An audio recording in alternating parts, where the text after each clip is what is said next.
Vamos a ir a la palabra, al libro de Éxodo, capítulo 14, versículo 9. Dice la palabra del Señor de la siguiente manera.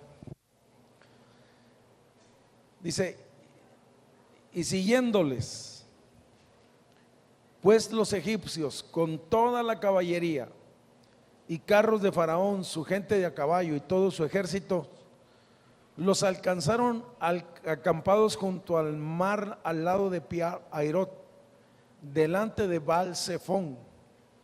Y cuando Faraón se hubo acercado, los hijos de Israel alzaron sus ojos, y aquí que los egipcios venían tras ellos, por lo que los hijos de Israel temieron en gran manera y clamaron a Jehová.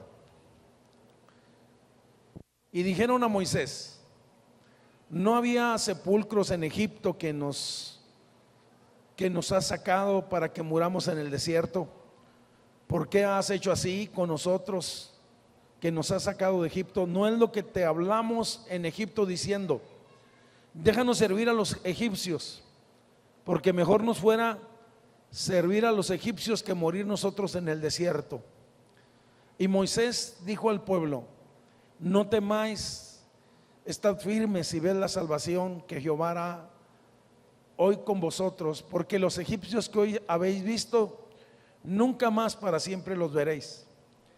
Jehová peleará por vosotros y vosotros estarás tranquilos.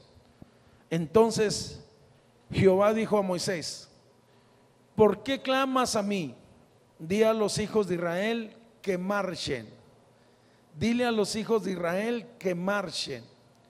Y tú alza tu vara y extiende tu mano sobre el mar y divídelo, y entren los hijos de Israel por el medio del mar en seco. Amén. Padre, yo te agradezco la oportunidad que me das de poder compartir tu palabra por segunda ocasión en esta tarde, y quiero pedirte que tu palabra pueda ser bálsamo, pueda ser vida, pueda ser la respuesta a la necesidad que algunos de los que están aquí en esta tarde traigan. Bendícenos a través de tu palabra, y todo pensamiento sea llevado cautivo a la obediencia que es en Cristo Jesús, Señor nuestro. Muchas gracias. Toma control absoluto, Señor, en esta tarde. Guárdanos y bendice, Señor, esta reunión de una manera especial. Puede tomar su lugar.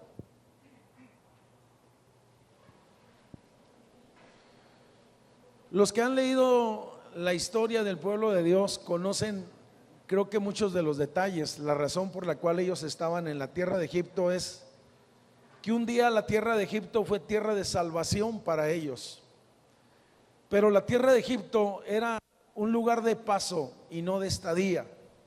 Hay veces Dios nos lleva a ciertos lugares o a ciertas circunstancias para enseñarnos algo. Pasaron los años. José, que había sido el hombre que los había metido, José el soñador, así se le conoce, que había sido el medio que había metido al pueblo de Israel a la tierra prometida, había muerto. Se levantaron otra sucesión de faraones, y uno de ellos en particular, que no conocía los hechos grandes de José, que había salvado a Egipto del hambre. Entonces dice que decidió tomar a los hebreos, los vio como una amenaza. Los vio como una amenaza y decidió tomarlos como esclavos. La primera reflexión que yo encuentro aquí es que el pueblo de Dios nació para ser libre. Levante su mano derecha conmigo y diga: soy libre en Cristo Jesús.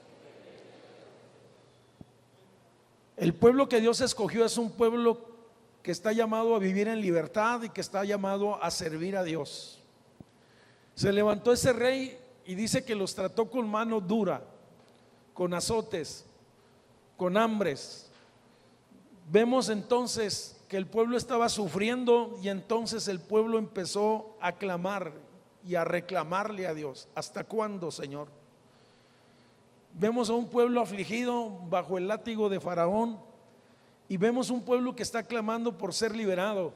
¿Hasta cuándo obrarás a nuestro favor? ¿Hasta cuándo nos harás justicia? ¿Hasta cuándo vendrá nuestra restauración? Y en ocasiones es el clamor de muchos cristianos: ¿hasta cuándo, Señor, saldremos de las circunstancias familiares en las que estamos nosotros metidos? Lo más impresionante es que que Dios ya había provisto los medios y la persona que iba a sacarlos. De entre los hebreos había nacido un niño que se llamaba Moisés, que había sido guardado de una manera sobrenatural. No voy a leer ni a narrar todos los detalles, pero precisamente dentro de ellos, dentro del mismo pueblo, estaba el hombre o el libertador que Dios usaría para sacarlos.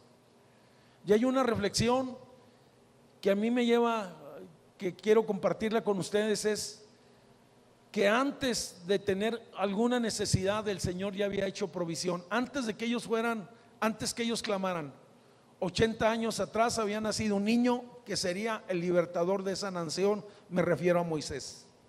Por lo tanto, Dios ha provisto para nosotros los medios de bendición antes que aún llegáramos a la gracia o a la salvación. Dios ha puesto medios de bendición y Dios ha preparado con anticipación aún el que fue el Cordero de Dios para que el mundo fuera salvo por él. Antes de que te perdieras, Él ya había provisto un Salvador. Antes de que te enfermaras, Él ya había provisto un sanador. Antes de que te quedaras solo, Él había prometido estar contigo todos los días hasta el fin. Antes de que tuvieras problemas tú, Él había prometido ya que sería tu ayuda, y Él dice: yo soy tu ayudador, puedes confiar en mí. Qué hermoso es saber que Dios se anticipa las cosas y que Dios es un Dios que desea bendecir, liberar, salvar, saciar y sacar. Y vemos entonces que llegó el momento en el que Dios envía a Moisés, y vemos a Moisés que llega y se presenta ante Faraón y le dice: deja salir a este pueblo, porque este pueblo es único, es singular, es pueblo de Dios, no es cualquier pueblo. Dice Jehová de los ejércitos, dice el Señor de los cielos, que los dejes ir, porque este es el pueblo de Él. Este pueblo no nació para ser esclavo, sino nació para ser libre y para servir a Dios. Y una de las cosas que Moisés le dijo es: deja que este pueblo vaya al desierto y adore a Dios y sirva a su Dios. Qué impresionante es entonces que el corazón de este faraón se endureció en el principio, y es por esa razón que vinieron una plaga tras otra, 10 en total, una plaga tras otra, y parecían como hechos casuales, hasta que finalmente el mismo faraón dijo: es la mano de Dios contra nosotros por causa de los hebreos. Y aquel día, la noche de Pascua como nosotros la conocemos, se decretó, aquel día se escribió, se promulgó la libertad, y se le dijo a los judíos que podían salir de la tierra de Egipto a la tierra de la libertad. Qué impresionante es cómo Dios obra. Y por cierto, que aquel pueblo no salió empobrecido, sino salió bendecido. Antes de salir de la tierra de Egipto, dice que fueron los hebreos con los egipcios y le pidieron una ofrenda, y dice que los egipcios dieron de sus riquezas: váyanse. En otras palabras, no queremos que estén más en esta tierra, no queremos que el Dios de ustedes, que es un Dios poderoso en los cielos y en la tierra, nos siga castigando. Y vemos que ellos salieron con las manos llenas de bendición. Había dos rutas para llegar a la tierra prometida. Cuando hablamos del propósito de Dios, no solamente era la libertad, sino era llevarlos a una tierra y darles una tierra que fluía leche y miel, una tierra prometida. Había dos caminos: el camino que cruzaba por los pueblos cananeos, y que se pudiera decir era el camino tal vez más recto. Quisiera mencionar que Israel no estaba preparado para pelear en ese momento. Israel era una nación de esclavos que no tenían armas ni preparación bélica, ni tenían ejércitos, ni tenían nada de eso. Entonces Dios decidió llevarlos por el camino del desierto. Dice que cuando Faraón, después de la cruda moral que tuvo, dice, despertó, volvió en sí, dijo: ¿qué he hecho? ¿Por qué firmé esa orden? ¿Cómo es posible que haya dejado ir a mi mano de obra regalada que tenía? Dice que entonces Faraón se llenó de ira. Así es el diablo, así es el espíritu de Faraón. Tratará de, si fuiste libre, tratará de jalarte nuevamente a cautividad. Si fuiste liberado de las drogas, te tratará nuevamente de meter en las drogas. Si fuiste liberado del alcohol, te tratará de meter nuevamente en el alcohol. Si fuiste liberado de cualquier cosa o cualquier enfermedad o cualquier mal, tratará a través de todos los medios de volver a agarrar tu vida, ponerte en cadenas, oprimirte, oye, y castigarte. Y entonces Faraón como que dijo: ¿cómo es posible que yo los haya dejado ir? Y dice que empezó a indagar por dónde se fueron, y el corazón de Faraón se alegró porque dijo: están en una calle sin salida. Hay veces el mundo puede catalogar el camino de Dios como una calle sin salida, y decidió entonces Faraón, hermanos, armar nuevamente su ejército, 600 carros, hombres armados, hombres diestros para la guerra, y dijeron: vamos, simple y sencillamente. Se llegaron y se metieron a un lugar donde es imposible que crucen, hablando geográficamente. Entonces delante de ellos estaba Baal-Zephón, un lugar que era una cadena montañosa muy difícil de atravesar. Al otro lado, frente a ellos, estaba el Mar Rojo, difícil de cruzar, y al otro lado se encontraba el desierto. Podemos decir que arriesgarse a irse por el desierto era arriesgarse a morir finalmente en el desierto. Se puede decir que Dios intencionalmente llevó a su pueblo a una calle sin salida. Hay ocasiones que nuestra vida se encuentra también en ocasiones en una calle o en un callejón sin salida. Pudiera ser en esta tarde que alguno de los que están aquí presentes estén pasando una enfermedad y que parece que esto se ha alargado por semanas, por meses, y parece que el diagnóstico es más severo cada día. Para ellos es una calle sin salida. A lo mejor hay personas que están aquí que tienen deudas que no han podido pagar, y en lugar de solucionarlos, el problema se va agrandando cada vez. Para unas familias tal vez ese sea un callejón sin salida, pero cuando hablamos de un callejón sin salida es una situación que nos supera en todos los sentidos. Tal vez aquí haya personas que están al borde de la separación, o algunos ya están separados y sienten que su casa, que su vida es un caos, como si Dios los hubiera dejado a la deriva. Vamos, esa sería la palabra más clara.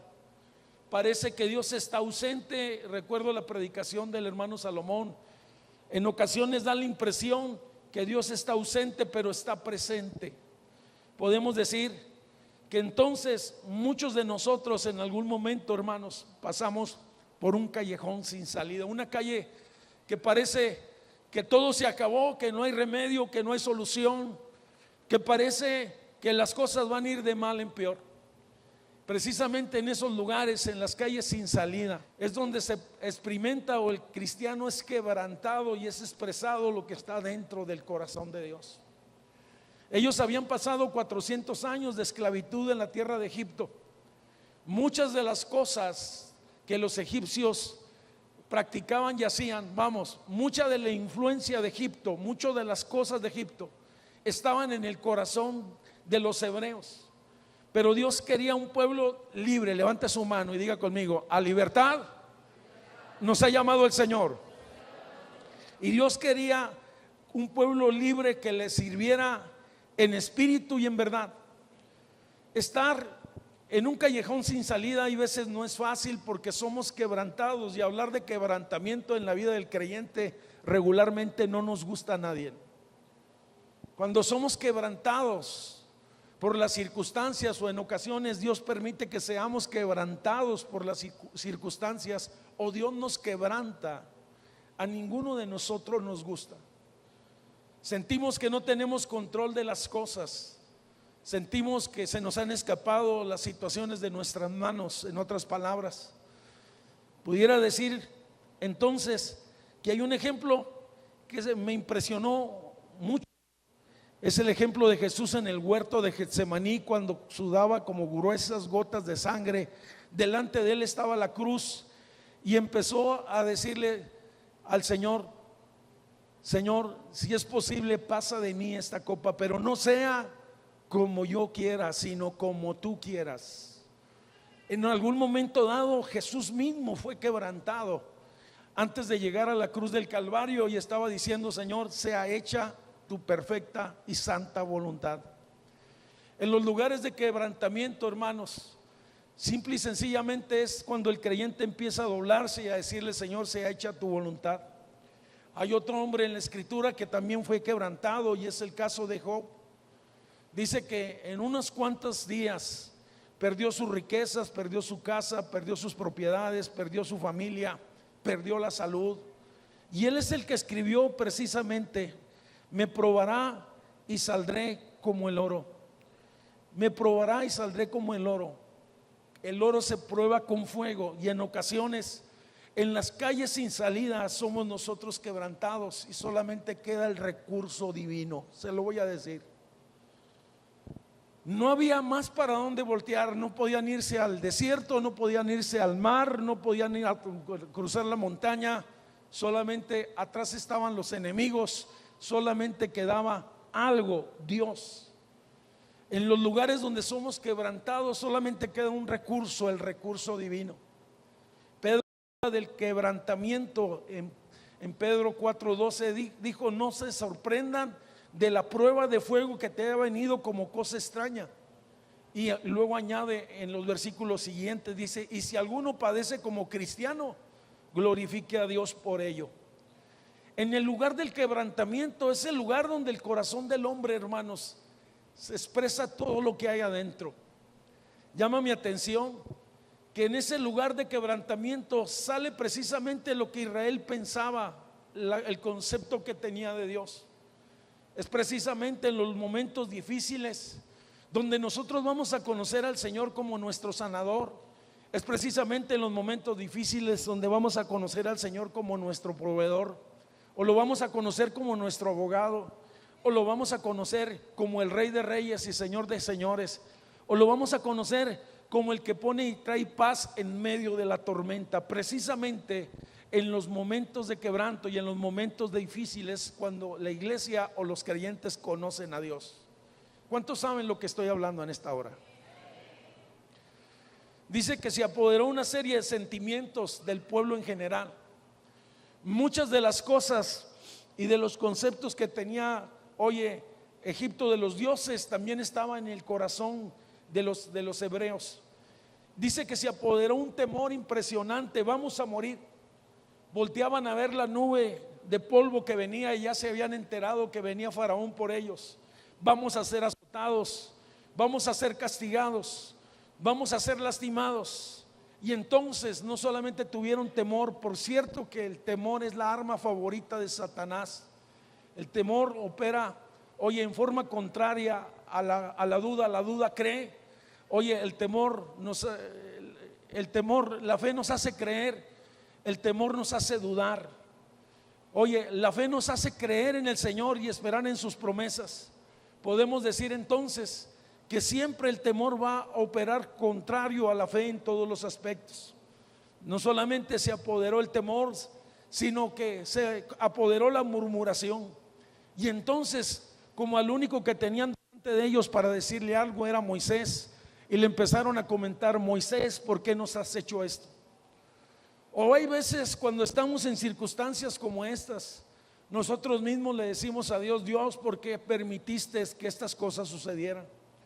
Como si Dios fuese culpable de las cosas, de muchas de las cosas que suceden en nuestra vida. Muchas de las cosas que suceden en nuestra vida también son el resultado de nuestras malas decisiones.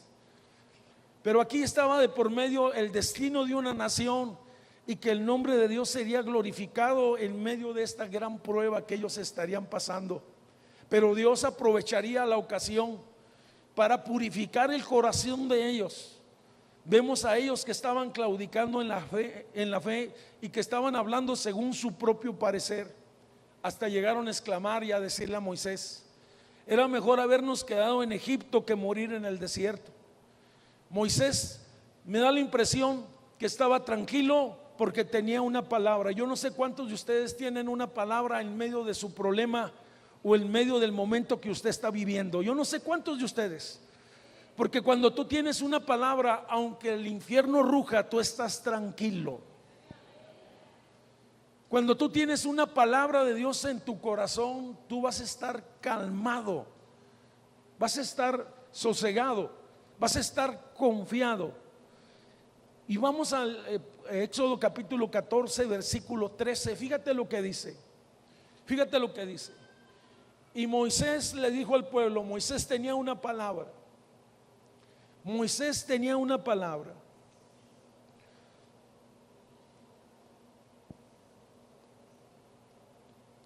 Dice, y Moisés dijo al pueblo, no temáis. Primero que nada le dijo, no tengan miedo. Oye, qué impresionante es esto. Si se pone a pensar, Moisés estaba en la misma situación. Y si se trataba de ejecutar a alguien, al primero que iban a ejecutar sería Moisés. Pero Moisés, su confianza estaba puesta en Dios. Y sabía que todo lo que había sucedido hasta ese momento estaba bajo control. Dígale al que está enseguida, Dios tiene control de todas las cosas.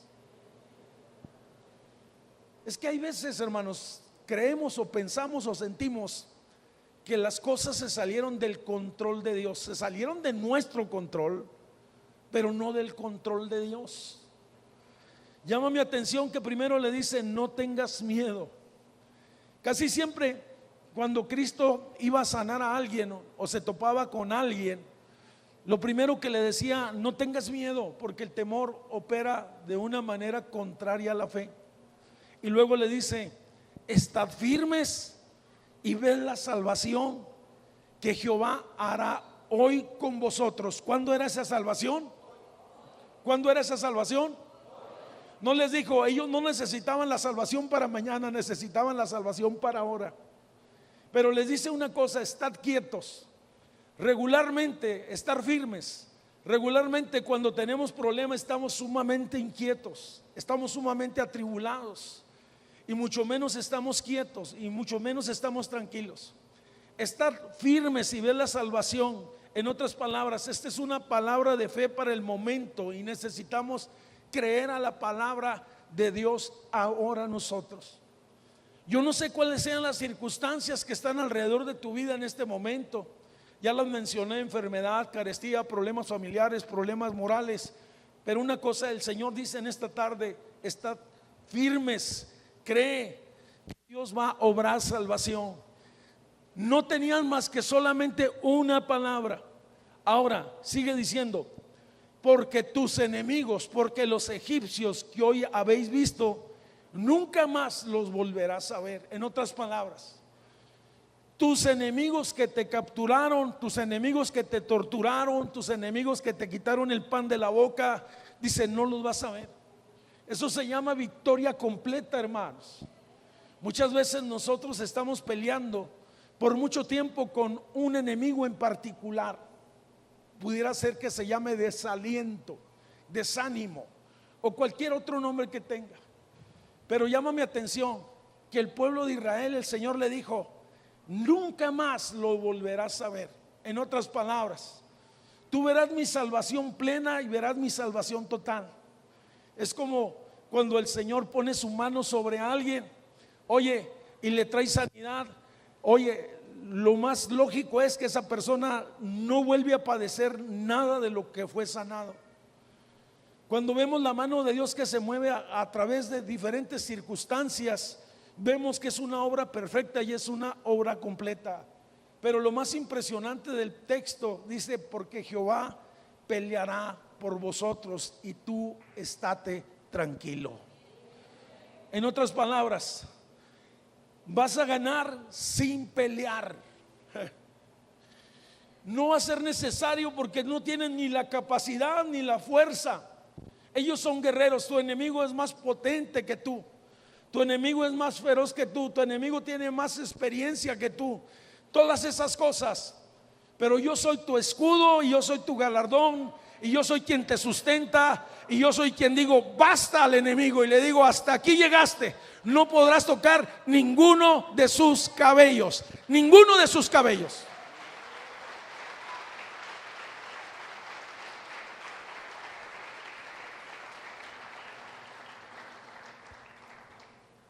En el pasaje hay una frase Y hay un momento que me da la impresión que Moisés empieza a titubear.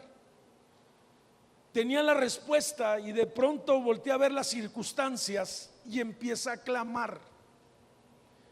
Y el Señor le dice a Moisés: Moisés, ¿por qué clamas a mí? No es tiempo de clamar, es tiempo de avanzar.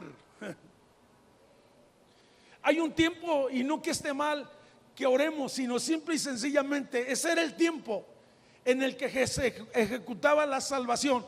Ya dije mi palabra, no vas a ver, no vendrá el enemigo, no podrá hacer nada contra ustedes, yo seré su escudo. Pero ahora la única orden, el único imperativo para ellos es que marchen, que se levanten de las circunstancias en las que están, por encima de las circunstancias que están viviendo, y empiecen a caminar en fe en esta hora.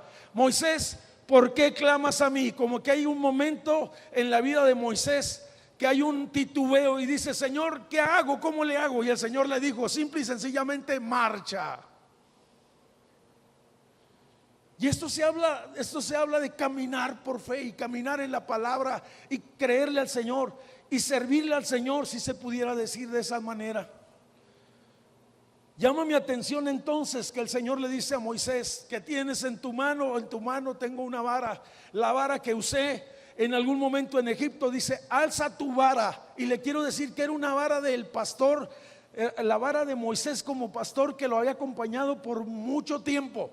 Alza tu vara, alza tu vara, haz uso de la autoridad que yo te doy. Cuando hablamos de la vara de Moisés, hablamos de autoridad. Usa la autoridad que yo te he dado, levántalo contra el obstáculo que está delante de ti. Dice: y verás que el mar se va a abrir, y verás que el problema tendrá que ceder, y verás que lo imposible será posible, porque cuando Dios dice algo, lo cumple. Sea su nombre glorificado.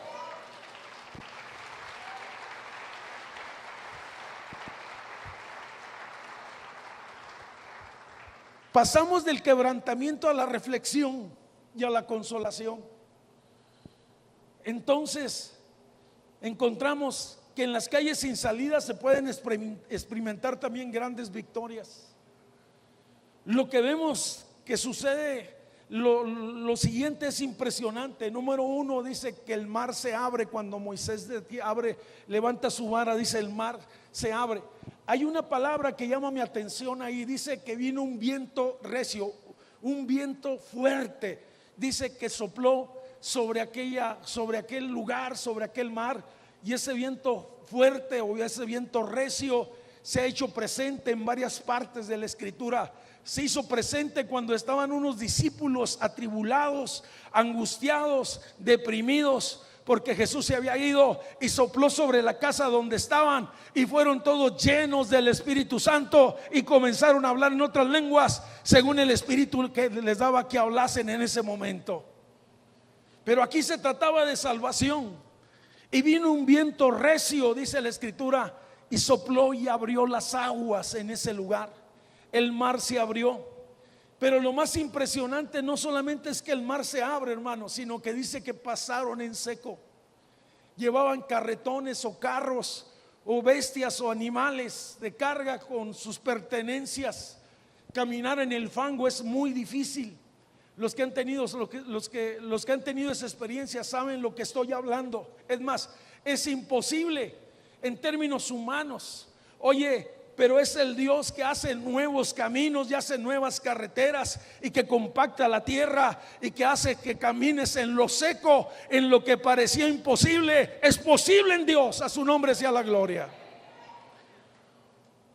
No solamente Él dice que se seca, sino que llama mi atención que el ángel de Jehová, que había estado con ellos en todo el trayecto, y la presencia de Dios, entonces, oye, cambia de posición, de estar al frente conduciéndolos a estar a la retaguardia protegiéndolos.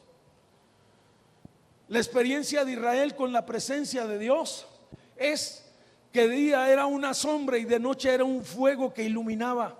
En otras palabras, una especie de calefacción central, hermanos. Necesitaban de día la sombra y necesitaban de noche el fuego. Dios tiene cuidado de nosotros, pero esa es el ángel de Jehová. el ángel de Jehová que se levanta del frente y se va a la retaguardia, porque da la impresión entonces que el enemigo está cerca, que está a un paso de tomarlos. Y dice que caminaron aquella noche en medio del mar, en seco, dice, y no lo pudieron alcanzar a Israel. Para Israel, dice el texto, después léalo detenidamente, ahí está el pasaje. E iba entre el campamento de los egipcios y el campamento de Israel, y era nube y tinieblas para aquellos, y para otros alumbraba Israel. Mientras unos iban en confusión, otros iban en libertad. Mientras unos estaban agobiados, ¿hacia dónde vamos? Lo más importante es, lo más impresionante es que dice, nunca se pudieron acercar a ellos, porque el Señor estaba en medio. Cuando el Señor está en medio, el diablo tiene que guardar distancia. Dije, tiene que guardar distancia. A su nombre sea glorificado.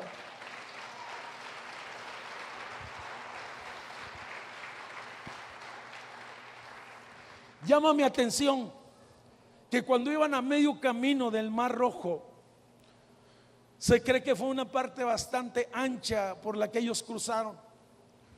Dice que cuando iban a medio camino, dice que entonces Jehová desbarató los carros de Faraón. Tal vez nosotros pudiéramos decir, eso suena como una historia mitológica, pastor.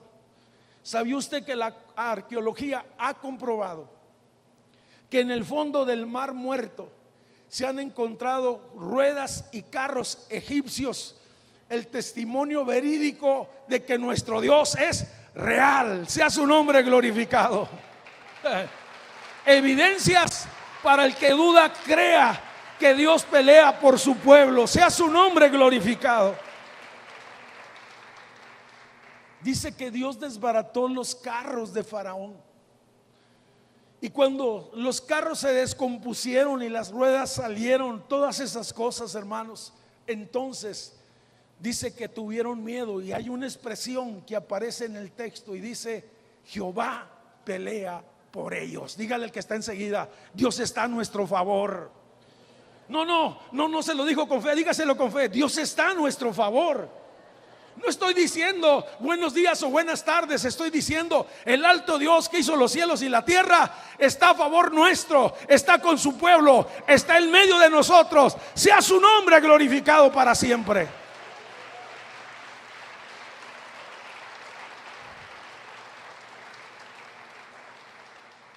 Para esos momentos dice que quisieron retroceder. Dice así textualmente: quisieron ellos retroceder. En lo que parecía una calle sin salida se experimentó una gran victoria. Pero todavía no es el final de la historia. Dice que cuando Israel cruzó, casi amanecía. Y entonces nuevamente Dios le habla a Moisés y le dice: levanta tu vara nuevamente hacia el mar. Dice que en aquel momento el mar volvió a cerrarse. Oye, y los egipcios quedaron a medio mar. Esto es impresionante. Todas las cosas que te persiguen quedan cubiertas bajo las aguas. Oye, bajo la protección, bajo el cuidado que Dios tiene. Qué impresionante es eso. Él tiene control absoluto de todas las cosas, y los egipcios quedaron sepultados en aquel lugar. La evidencia en la mañana, la evidencia era, dice que algunos de los cuerpos de los egipcios salieron a la orilla flotando. Y en otras palabras, Israel entendió que el Señor había vencido y que los había librado de su poderoso enemigo. Cuando Moisés vio esto, hay ocasiones, hermanos, que nosotros no nos percatamos de la grandeza de nuestra salvación, ni de la grandeza de la intervención de Dios. Hay ocasiones que hemos pasado por noches tan oscuras y noches tan difíciles, y no nos hemos percatado, y mucho menos le hemos dado la gloria a Dios. Cuando Moisés vio que había sucedido esto, dice que empezó a expresar un canto de alabanza. Es un cántico de victoria. Parte de ese canto que dice: ¿quién como Jehová, que con su poder el mar abrió? Es parte del cántico de Moisés que aparece en el libro de Éxodo capítulo 15. Oye, y expresa los hechos poderosos de Dios. Y el cántico expresa y exalta a Dios sobre todas las cosas. ¿Quién como Jehová? Es el único Rey de reyes y Señor de señores, Señor en los cielos y Señor en la tierra. Los dioses de la tierra son nada, dice simple y sencillamente, pero también es un cántico de agradecimiento. Yo no sé cuál ha sido su reacción en la vida cuando ha sido liberado por Dios, o cuando Dios le ha provisto, o cuando Dios le ha contestado. ¿Se ha quedado usted callado o usted ha expresado las grandezas de Dios? Moisés las expresó en forma de cántico y dice que cuando María escuchó el canto, le puso música con el pandero y empezaron a adorar a Dios y a glorificar su nombre. Es necesario que declaremos los grandes hechos de Dios que ha hecho a nuestro favor, porque no podemos dejar de decir lo que hemos visto, lo que hemos oído, lo que hemos recibido, lo que Dios ha hecho con nosotros. Hablaremos de su poder y de su grandeza. Sea su nombre glorificado.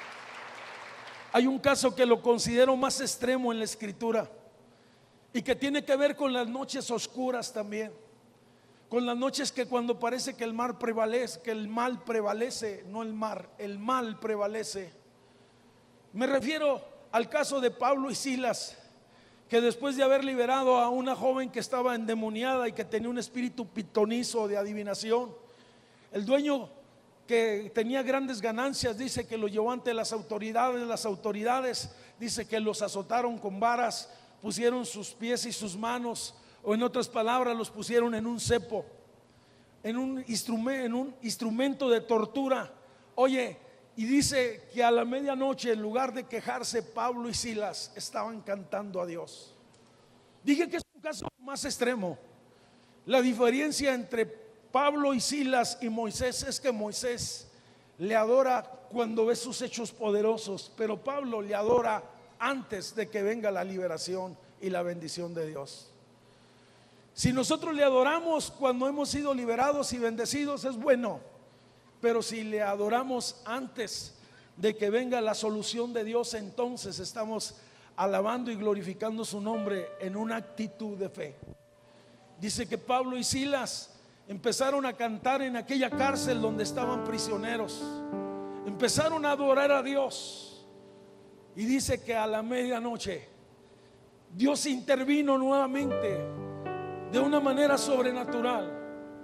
La cárcel fue sacudida por un temblor y dice que las cadenas que los tenían aprisionados a ellos cayeron a tierra y que ellos fueron liberados y tuvieron la oportunidad de testificarle a los demás presos. Muchos en las noches oscuras maldicen a Dios, otros reniegan de Dios, otros se vuelven atrás y dicen: Dios nos ha dejado. Él nunca te ha dejado, Él siempre ha estado. Es el Dios que está presente, es el Dios que se hace presente, aunque parece que todo está perdido, aunque parece que, oye, no hay salida o no hay solución. Es el Dios que abre caminos y es el Dios de las grandes soluciones. Carlos Spurgeon, el predicador del siglo pasado, él tiene un mensaje basado, Cánticos en la noche, basado en Job capítulo 10, versículo Job 35:10, donde dice: y expresarán cánticos de noche. Y él dice tres cosas de los cánticos de noche, de los cánticos que significan en la aflicción y en las circunstancias adversas. Spurgeon dice tres cosas. La primera, que el día terminó y que está por comenzar otro día. La segunda, por la misma noche que están pasando, por las cosas, aunque no las entiendan de momento, están glorificando a Dios. Y la tercera, por el día que está por venir. No te desalientes, no dejes que el diablo a través de la tribulación robe tu fe, ni robe la promesa, ni robe la esperanza que tienes en Dios. Creer al Señor. La palabra para nosotros esta tarde: no tengas miedo, estad firmes y ve la salvación del Señor. Ve la salvación del Señor, porque el Señor hará con vosotros cosas grandes y no verás más a tu enemigo. ¿Quieres ponerte de pie, por favor?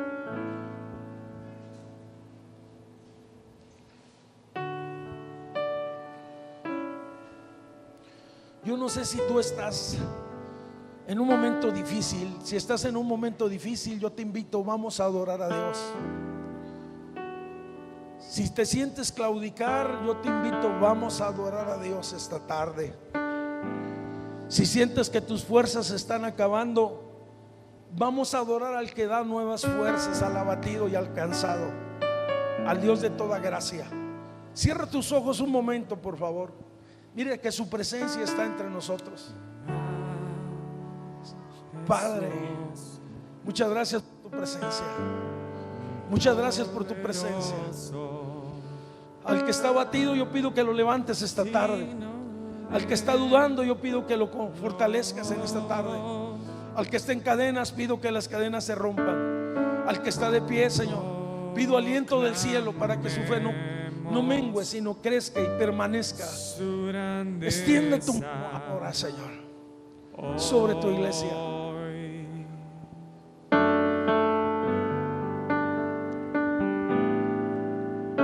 Jesucristo es Rey. Si sabe el canto, yo le voy a invitar que lo cantemos juntos, hermano, por favor. Es Rey. Postrado soy ante sus pies.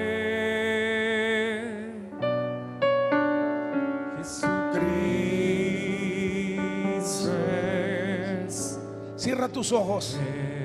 A lo mejor hasta batallas para adorar a Dios. Cierra tus ojos.